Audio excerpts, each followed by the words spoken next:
And if you're going to dole out great responsibility, you better have a support system in place that that person can turn to when and if the project goes sideways. So yeah, you can give them the autonomy, you can give them the authority. They can most definitely probably handle it, but make sure you're checking in on them and not just assuming that they have it, because I will not come to you and tell you that I'm falling apart or I'm losing my mind right now. I will go home, I will scream into my pillow, but I'm not going to go to my boss and tell them I'm not capable. That would be ridiculous. Where a normal person would go, I haven't been given enough direction on this. This boss is crazy. I'm going to have to go back to them and tell them they need to provide more support. And, that's what a normal person would do. But a parentified child is going to figure it out whether it kills them or not, but they certainly aren't going to say that they're not capable of it. Yeah. So give the responsibility and then remind yourself to go back and make it an easy no, or make it an out, or make it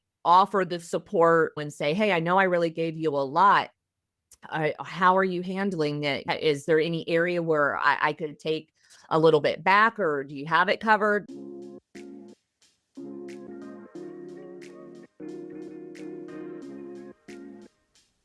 Welcome to Manager, a podcast about the experiences of people leaders and how we can enable them to lead engaged, healthy, and high-performing teams.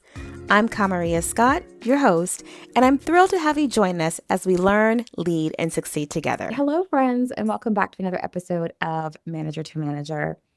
This year, I am committed to bringing you topics that you may not hear a lot. They don't come up as often. And so I hope that you find them intriguing and interesting, and they help you figure out how you can better support the people who report to you. So today we are talking to Dawn Sipley, and she is absolutely fascinating. I met her at a Disrupt HR talk. We both had our little 5 minutes of fame. Her talk on parentification in the workplace was fascinating. I almost was like, I think she's talking about me, which is crazy because she doesn't even know me. I thought other managers should hear this too, because likely someone on your team fits this description, and it's going to help you figure out how you manage that person better and help them to be successful. So, Dawn, welcome to the Manager to Manager podcast. Thank you for having me. I'm so glad we were able to connect at such a dynamic event. It's amazing. If you would, please tell the listeners a little bit about yourself and your background, what you do now. Yeah. So, just super blessed to be the founder of Sipley the Best. Here, it's an HR consulting company where we teach businesses how to hire and fire and lead their people well in between, to really try to have the longest tenure with their people as possible.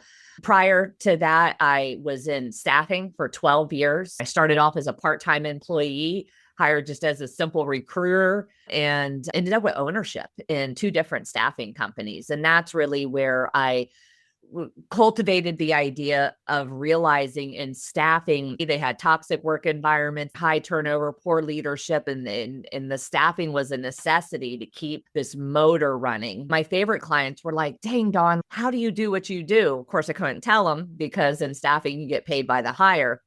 I wanted to develop a company where I could teach people how to feed themselves for a lifetime. So I actually teach them how to hire and do all of that. My mom passed when I was 23 years old. I had been a realtor through college. That was circa 2004, 2005, when real estate was popping off. My father had gone to prison, and he actually owned real estate, and we had really not had any relationship up until that point. And we started to pen pal, and he offered to get me my real estate license while I was in college. And I was like, well, that's way better than like flipping burgers or something that all my peers were doing. So at a really young age, I was in a very adult type of environment. Even prior to that, you can venture to guess the type of childhood I had if my father was imprisoned by the time I was 20. So all of that just kind of led to where I am today and why I do what I do. That's fascinating. And I know that in our conversation and even in meeting you, you started talking about your childhood. And just tell the listeners a little bit about the topic of your Disrupt HR presentation. Yeah. So parentification is what I'm writing my book about. It is what I do my keynote on. At Disrupt HR, we had just a 5-minute window to really talk about it. When I went through the separation with my business partner and my staffing company, I really had to sit down and look at how I contributed to some dysfunction, having grown up homeless in a single parent household with a mother that suffered from addiction, most likely due to mental health things. I had really been like her co-parent. I had a younger sister that was much younger than me. I had a lot of responsibility and a lot of authority in my home as a child. I was 7.5 when my sister was born and was an automatic caretaker to her. By the time that I turned 13 years old, my mom realized she needed to go into rehab, which I was very excited about. And so she sat me down and she's like, here's the food stamp book back in the day when we didn't have EBT cards. And we sat in line in the WIC office to get our cheese and our milk and weird box cereal. And she gave me the rundown on how to interface with these government entities, get to the grocery store and drop my sister off to school. I was in the 8th grade. She left me home alone for a month to care for a 6-year-old and many pets. So that was really the catalyst of me realizing at the age of 13, I don't need parents. Like, I got this. Look at me. I'm adulting. By the time I turned 16, I was emancipated through the court system. I moved out between my sophomore and junior year in high school. I did catch the attention of my guidance counselor who said, hey, we got this new pilot program. It's called dual enrollment, where we allow high school kids to go to college. And I was like, bet I'll be there because that's the only college I'll ever get because I have no money, no parents, but at least I could put some college on my resume. And showed up to class and they never asked me to leave. And one day they gave me an AA degree through this new Direct Connect program. They evidently UCF couldn't tell me no. And so went to UCF and got my bachelor's in business and graduated in May of 2005. My mom died in August, and I ended up custody at 23 of my 16-year-old sister and finished raising her. That's what took me out of real estate because she had some medical problems. I needed insurance, and just as then as it is now, self-paid insurance is really expensive. So I went and got a JOB in the mall and retail. That's really where I discovered that I was a really good recruiter. I find it so interesting that first, thank you for sharing so much about yourself and your childhood and your origin story. And I promise listeners, you'll figure out where this is going. I'm wondering, and as I was sitting in the audience during your 5 minutes and some of the things you were saying, I was like, oh, my father's not in prison and I didn't have to raise my sister. But there were things in my childhood too. I was just like, oh gosh, I've overcome. Right. I'm wondering, as you have shared this with people, have you found this to be common that people have had these colorful childhoods that have come with them into adulthood? Yeah. I mean, people that are wildly successful, we have a lot of grit and tenacity and resilience. Those colorful childhoods is really what set us up to lead on top. What I found through my years of staffing, working with other CEOs and high-level leaders, is a lot of them had really colorful childhoods. I would mention it and they would go, girl, me too. But we also have issues with authority and boundary issues and, some other things that are also kind of our kryptonite. Parentification can happen in a lot of different ways. For me, I was on what I call the addiction track. When that's what was causing me to grow up so fast, it was because my mother was suffering from her addiction. Sometimes it's a sibling that has been diagnosed with cancer, and they understand and see that their parents are distraught and their sibling is sick. They step up to be the helper. Yeah. Sometimes it's poverty. When I went to Honduras, I saw little kids, 8, 9 years old, not going to school, not being educated, working full-time jobs. It can happen in simple divorced families where little boys are now made the man of the house and given some age inappropriate duties and responsibilities. Your little girls are being domesticated to tend to the house and do the things that the wife had done. So it can happen in many different circumstances. And oftentimes when I've heard about this childhood neglect at best, abuse at worst, no one ever talked about how it got brought into the workplace. And when I started to counsel people and I started to get to know people, it was their origin story that led to a lot of these insecurities and tendencies, proclivities, communication styles, and all of that. And I was like, there is something here. This parentification is impacting the workplace, and we have to talk about it. So parentification is simply, in our childhoods, we weren't allowed to be children. There was some triggering thing in our life that encouraged us to take on adult responsibilities, be it maybe it's addiction, maybe it's poverty, maybe it's all these things. But there's a stunting in our growth, and we become like these little mini adults. And so then as we become real adults, and we take ourselves to work. And it's funny because like in HR and the culture work that we do, we're always saying, we want you to bring your whole self to work. And what we are not realizing is that people actually are bringing their whole selves to work. And we may not be aware that parentification is a part of the whole self that people are bringing to work. Yeah. So if I'm a manager and I am scanning my team because now my interest is piqued, what am I looking for, or what am I seeing? Some signs to look out for is they take on problems that are not theirs. That can be great because they're the ones to jump in and save the company and work on the project and naturally kind of lead. Mm-hmm. But then also it can also look like gossip, and like one of my best friends has what she calls the office mother.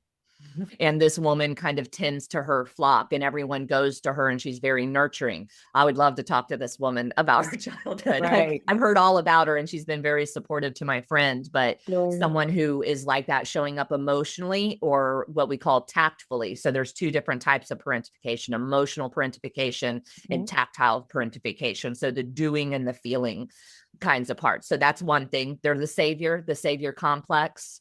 They're going to shield the people because we've shielded our parents and protected our parents from consequences and poor behavior for so long. It can be boundary issues, saying too much, saying things in inappropriate times, oversharing information. So there's good things. There's things that we may see that we may not understand are a direct result of parentification. So let's start there first. Okay. What are some of the things that you might see that I might be like, this is wonderful. I'm a people leader. I see it on my team. I'm like, yay. And I might actually think it's a good thing that I'm seeing, but I might need to understand it a little bit better. So let's first start with the positives. What am I seeing on my team that I might be like, I kind of like that, but I don't realize that it's not the best thing. Yeah.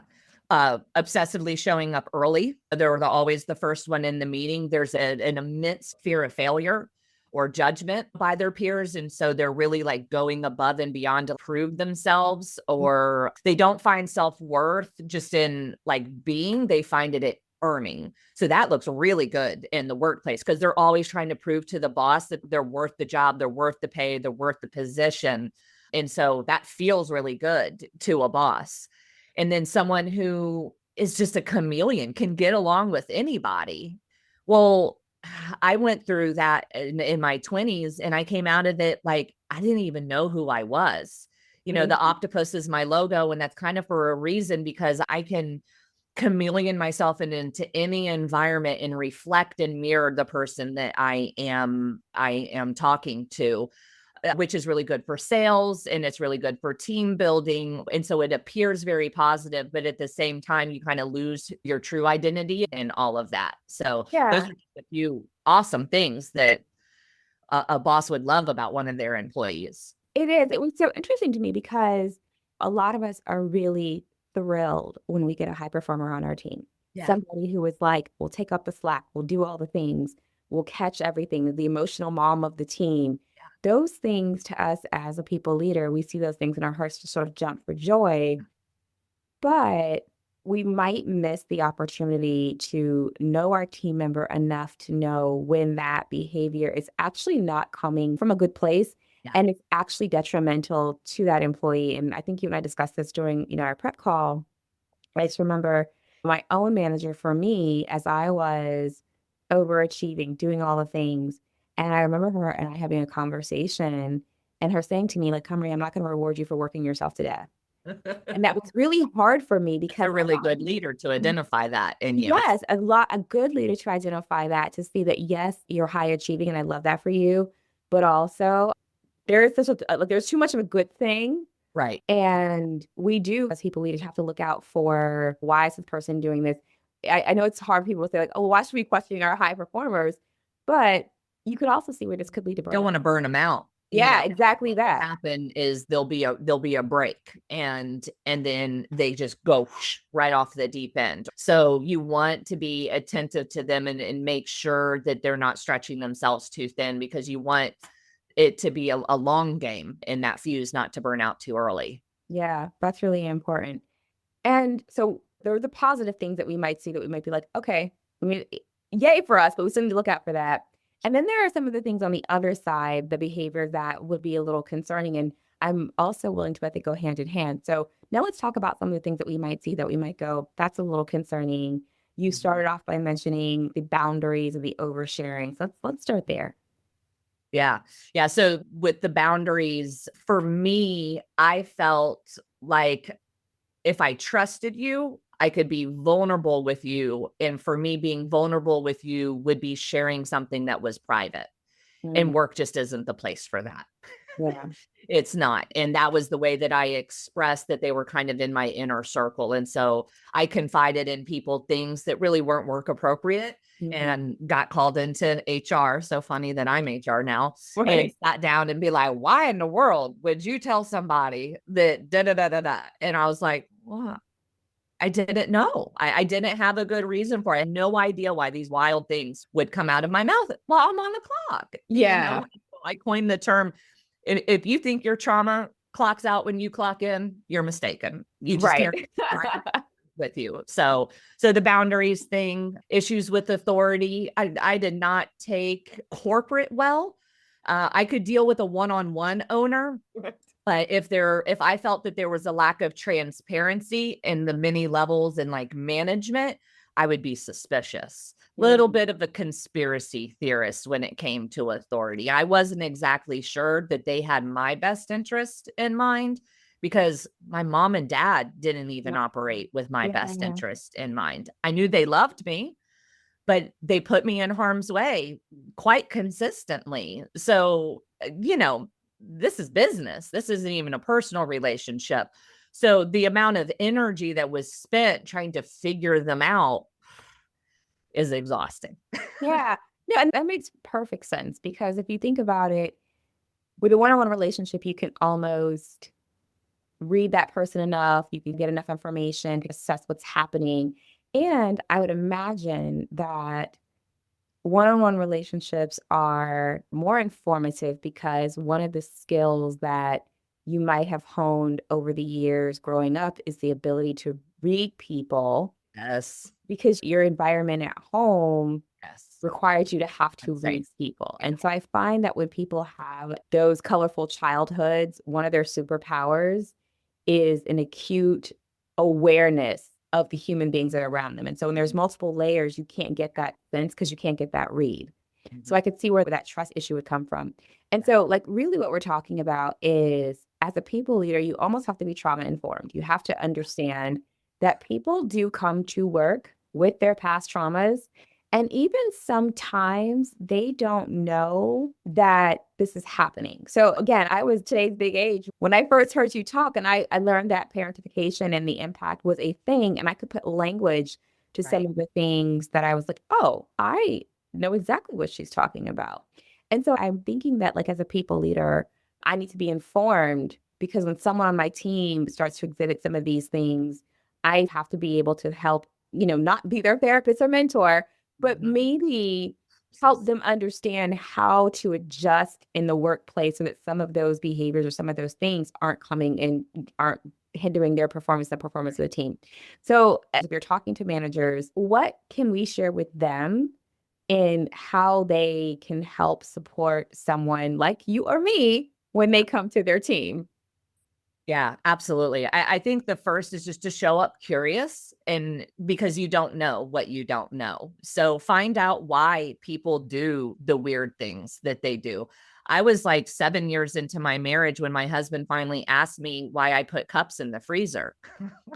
Oh, interesting. Why do you put cups in the freezer?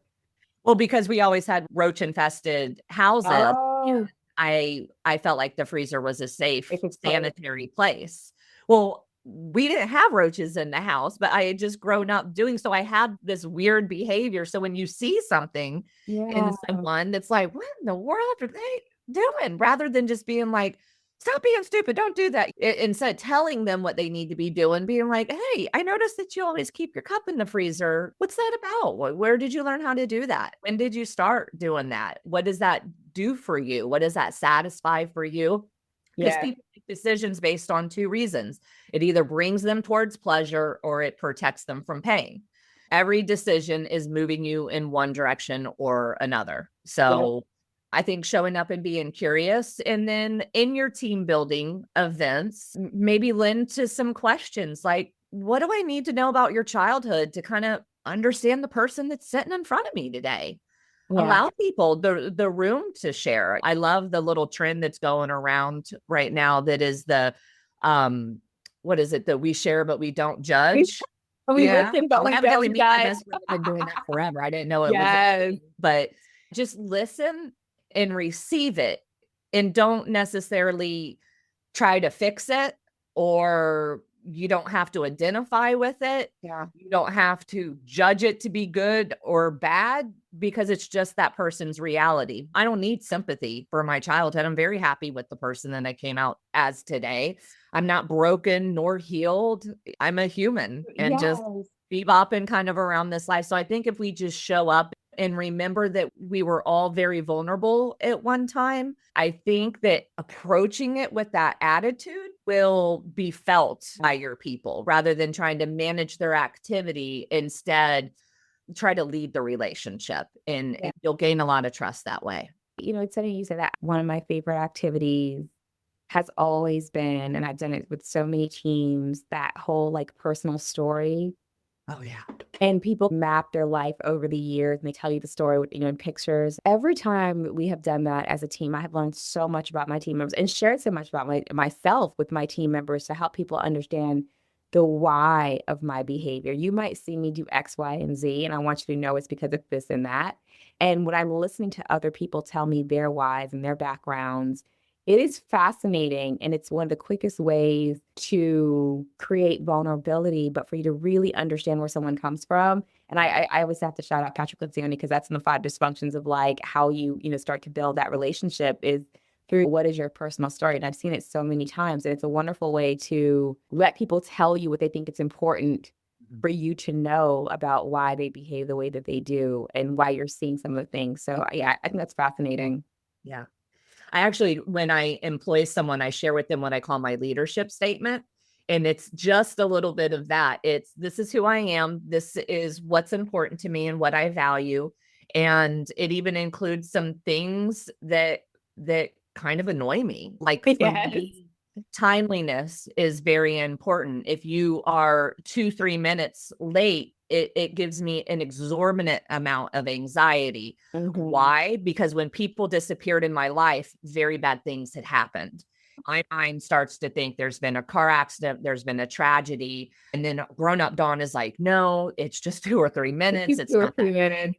So I just share with them, like, I have this vulnerability and I have this ridiculous thing about timeliness that please just let me know if you're late. It doesn't as much bother me as the not knowingness. So I share that leadership statement with them to say, these are the ways that you can please me. And these are some really weird, odd little ways that you can really get under my skin. And I want my people to know that it's only fair to them to know where they stand and how their behavior can impact me. And by modeling that, I hope that they share with me the things that I might do unbeknownst to me that would get under their skin. Sally doesn't like it when you come to her door and you stand there with your coffee cup and you're like, so how was your weekend? Sally's just like, for the love of God, go away, and you think you're doing a good thing by going to all your people and talking to them. Well, if you had done a personality assessment, you would see that she doesn't take value in small talk. She sees it as a waste of time. Yeah. And so, the first thing that I always tell people leaders is it's important to know your team, right? You can do assessments, you can do questions, you can like I do a plethora of things to help people understand the importance of knowing your team, because no one's going to come out and some of us, again, with those boundary issues might come out and be like, let me tell you a story of my life. For other people, may not. And so there is this kind of ongoing, make sure you understand the Right. people and what's happening with them. So yeah, thank you for sharing that. What else? What are other maybe tips for people leaders who find themselves with someone on their team that has some parentification in their background? Yeah. Maintain the boundaries. And what boundaries are when this happens, this will be the consequence. And it's up to them whether that consequence comes. And to have resources. You're not a therapist. You can't fix anybody. We're not here to heal childhood trauma. That is not our job. What our job is to provide a safe place that has understood rules and consequences and goals and things like that, but know what your resources are. Know the nonprofits in your area that can help with mental health. Your people are best if they're spiritually fed, mentally fed, physically taken care of, eating nutritiously. So just really looking at it in a total kind of way and then bringing in the resources to support you, because if you try to bear the weight and be all things to all people, you will burn yourself out and you will collapse, because you can't carry other people's burdens, but you can provide them with the tools and resources so they can handle what they have to handle. Thank you for that. I think that's a really good point. I want to go back to the conversation about achieving, because the positive part of what we see in people is that overachieving, almost obsessively. How can we support that in a way that obviously we don't want to discourage it, but we want to make sure it's a healthy achievement on our team? So if I'm a people leader, someone on my team is, I'm starting to see, like, again, I love that you're achieving, but the way that you're doing it might concern me. How do I approach that? Mm-hmm. Just try to be curious as to what their goal is with all the things that they're accomplishing. Like, why are they doing it? Are they doing it because maybe they don't have a strong social life? I've watched individuals start going through something and something starts triggering that childhood. Like maybe there's a rift in their marriage or they have a teenager that's acting out and then it regresses them and you see these different behaviors. So just, are they overachieving at work to escape home? Did they just not want to go home? That's the truth for a lot of people. Or they trying to get the promotion? And yeah, it's a healthy reason to have a season of doing a lot. Or are they in between semesters? And so they're starting to do more because they don't have school obligations. Just ask the why, like where are they to go when they are acting in a remarkable way? I think what comes to mind for me is the overachieving or the achieving. It's tied also to what we talked about, self-worth, Yes. that fear of failure. Yeah. And what I might see is not necessarily it's the overachieving part by itself, but then what happens when they are unsuccessful and the opposite starts to kick in. Because we can't always be high achieving all the time. And so I'm wondering if I'm working with someone on my team and I'm starting to see that when they're not achieving, when something falls short, those are the behaviors that I'm most concerned about, because I can tell that maybe that their self-worth is wrapped up in that. Is there a way to help them, a healthy way to, again, not get all overly counselly in them, but to manage that, because I think that does impact not only them, but the rest of the team. Yeah. So one of the fun things that I had done is I reread the book, The Five Love Languages, with my business hat on. And so what I try to do is to try to bring not love, but appreciation in the form that it's the most well received, especially around failures. So instead of saying, oh, you're just so smart, I love how brilliant you are, you can't control your IQ, but what you can say is, I love the diligence that you put in on this project. The way that you went after it was just really phenomenal. I know when we work on the next project, the skills that you gained are just going to move us light years ahead. So like words of affirmation and just really being dutiful during that time of failure to lift them up and make sure that they know that this perceived failure, right? Because there's just because something doesn't move forward doesn't mean it's not ever going to happen. Sometimes it's just not right now. Sometimes for me, my relationship with Christ is really important. And there's been seasons he's given me tasks that I thought were really important then. He just knew what was coming. And I had to do those things then when I had the capacity to do it. So when I walked into that season, I would be fortified and ready to take on that season. And so I spent all this time and energy on something that I thought was failed because it didn't go anywhere. It didn't make any money off of it. Nobody bought the service or the product, or it didn't look the way that I wanted it to look, or the client didn't say yes to the contract. But all the work that I had done to prepare for that thing was later realized. So understanding that nothing is wasted. There's beauty always that's going to come from ashes. And then if there is hard conversations that have to be done, please, for the love of God, read a book on how to have critical conversation. Right. Because trauma informed is one thing, but sometimes managers, leaders, they just repeat themselves like over and over because they don't feel like they're being heard. So instead of repeating it, stop and just ask a question that clarifies it. Because to someone who has been abused or neglected in that kind of way will feel like you're just lashing them over and over again, and you'll wound the relationship and you'll cause distrust on accident, not even meaning to. So take the time to learn how to have those critical conversations. That's very good advice, because sometimes we might not be as mindful about the impact of how we're delivering the message as sort of like the what of what we're delivering to people. And we might miss the opportunity to do it in a way that is meaningful for them, that still helps them understand their self-worth, but also delivers the message that we might need to.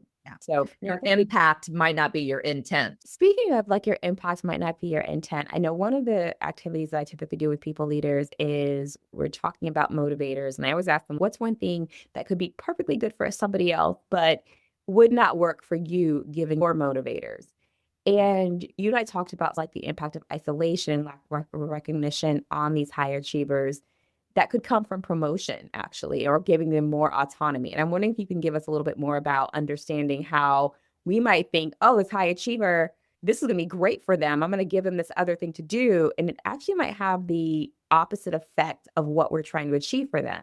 Yeah, I mean, you want to be able to put people around them, and with great power, right, comes great responsibility. And if you're going to dole out great responsibility, you better have a support system in place that that person can turn to when and if the project goes sideways. So yeah, you can give them the autonomy, you can give them the authority, they can most definitely probably handle it, but make sure you're checking in on them and not just assuming that they have it, because I will not come to you and tell you that I'm falling apart or I'm losing my mind right now. I will go home, I will scream into my pillow, but I'm not going to go to my boss and tell them I'm not capable. That would be ridiculous. Where a normal person would go, I haven't been given enough direction on this. This boss is crazy. I'm going to have to go back to them and tell them they need to provide more support. And, that's what a normal person would do. But a parentified child is going to figure it out whether it kills them or not, but they certainly aren't going to say that they're not capable of it.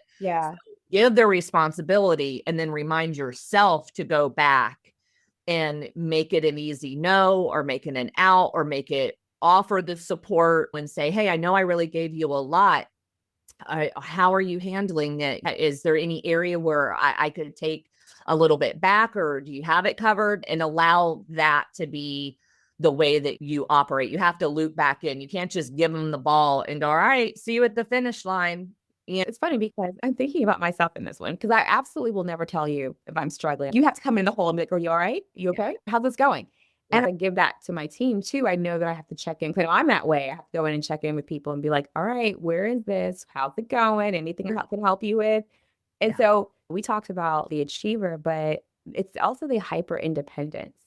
Yes. That comes with it. One of the things that was so interesting to me, and again, maybe not necessarily knowing the words of parentification, but starting to understand myself as an adult and an adult in the workplace, was not only the hyper independence, but almost the feeling of indignation if somebody didn't have the same grit and determination and figure it out that I had. Like there was this like, well, I figured it out and I did it. Right. Why can't you do it? Yeah. And that was something that often caused some strife on a team. I didn't want you feeling, not everybody's going to die on the sword, and damn them for not. Like, what is wrong with them? Aren't we in this together? The military actually targets people who have broken childhoods and broken families because they know the level of dedication. They will literally give their life for their country. and for their brotherhood, because it is their everything. And they've been using the Big Five personality model to onboard, and often it's the colorful childhoods that gives them the resilience and the grit and the dedication and the desire for that camaraderie and the ability to like literally go to the ends of the earth. That makes perfect And it's sense. very self-righteous for us to think that everyone should live like that, because we all have different reasons why we're put on this earth. Or it's Yeah. hard to not know that somebody else didn't have the same kind of childhood. And so there's obviously the blessing and the curse of it all, right? So there's like the I would not change for the world, hyper independence, the desire to achieve, the ability to see people. Like those are good things. But I also can see where there's been some limitations. One of the things that I realized is that not only do we think about the people that we lead and seeing it in our team members and how it might show up for them, a lot of us might come to people leadership as people who have had colorful childhoods and the parentification. How does that affect us as leaders? I'm now thinking about me showing up to my own team.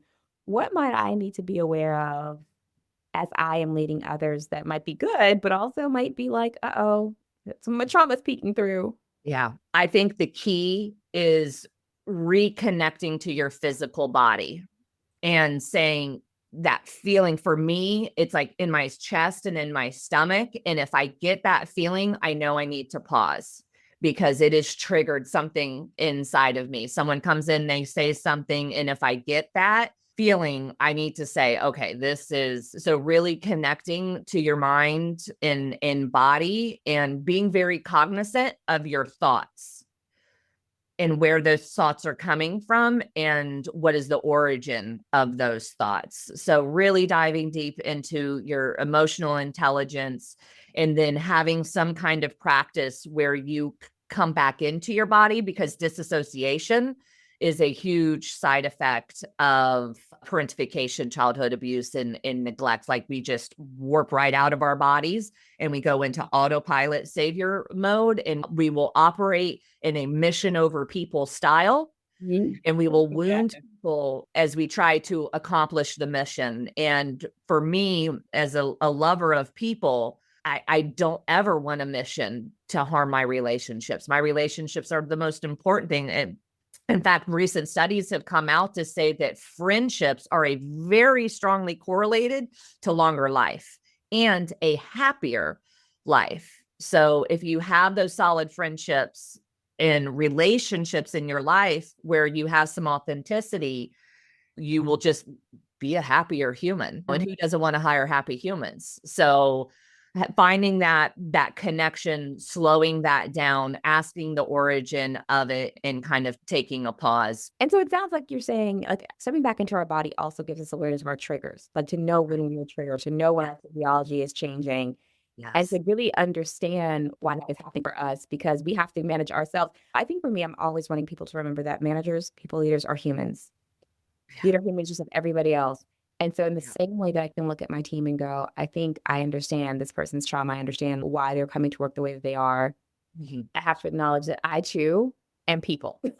I am coming to work with my own set of traumas that I have to work through in order to effectively lead my team, and to know when some of the things that are creeping in, I can absolutely relate to mission over people and the amount of years of work I had to do to be like, yes, the work will get done, but also don't burn those bridges. And I think it's important to say this.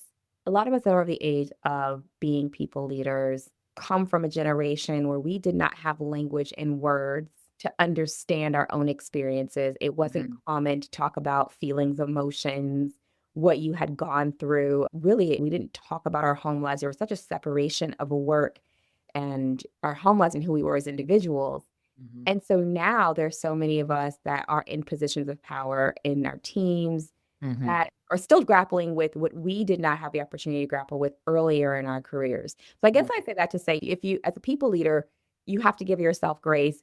If you are being led by somebody of a certain age, I encourage you to give them grace, because just as Dawn and I are talking about our own realizations about our childhood and how it shows up and how we might lead our teams, we are probably not anomalies. I think you said you step into rooms and you're amazed at how many other people had colorful childhoods and what that's bringing for them. So my last question for you will be like, how do we create the workspace that makes it okay to have these conversations or that creates the psychological safety needed to work through some of these things? Yeah, I think just being naturally curious about your people, where they come from, what's life like for them? What do they value? What do they want?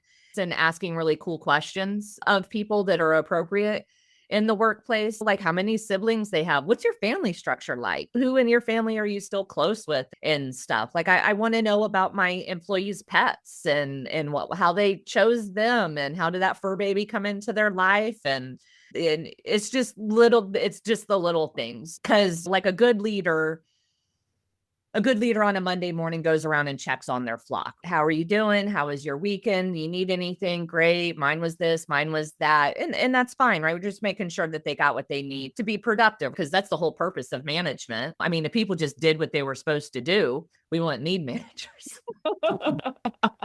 So to lead and inspire literally is your job. But I say that a really great leader knows more than just how their weekend went. They know how their life is. They're the thermostat, not the thermometer. They set the temperature in the room. They tell you how we are going to operate. This room is going to be 71 degrees. Yeah. This place, my people are happy, healthy, safe, and we don't tolerate those other things.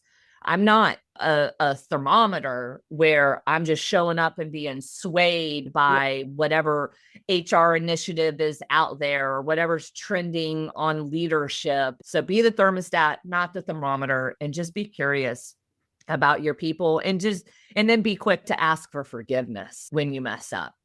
Not out just going in and saying, I'm sorry, because that's the right thing to do. The goal is to receive the forgiveness of the person that you've offended or wounded. I wonder if it's okay to add something to that because I think something that you just said that really sparked in my head too was about consistency.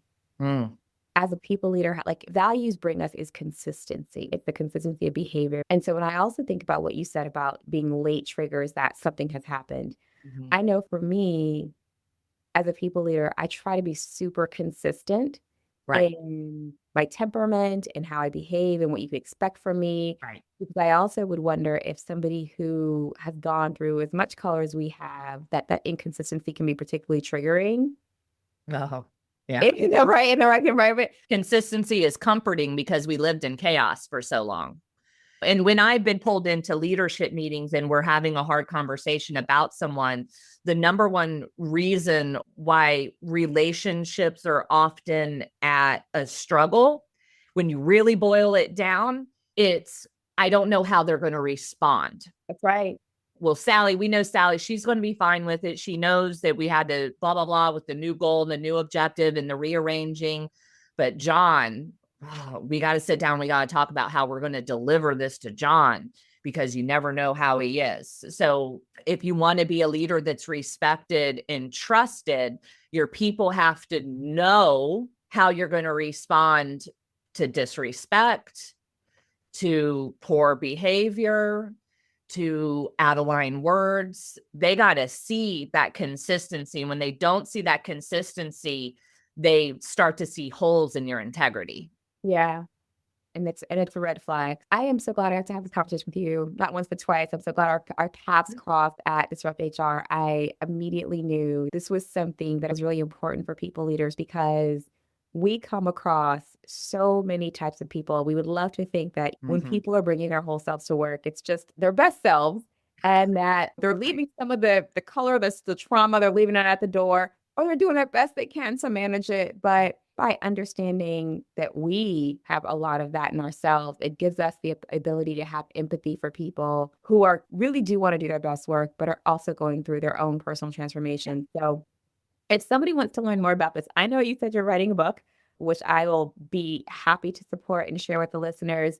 But can they also maybe reach out to you on LinkedIn, or where should they go to learn more about parentification and how it impacts them and how they might lead? Yep, absolutely. So our website is Simply the Best, my last name proper, the best. I do write pretty frequently in my newsletters about this topic.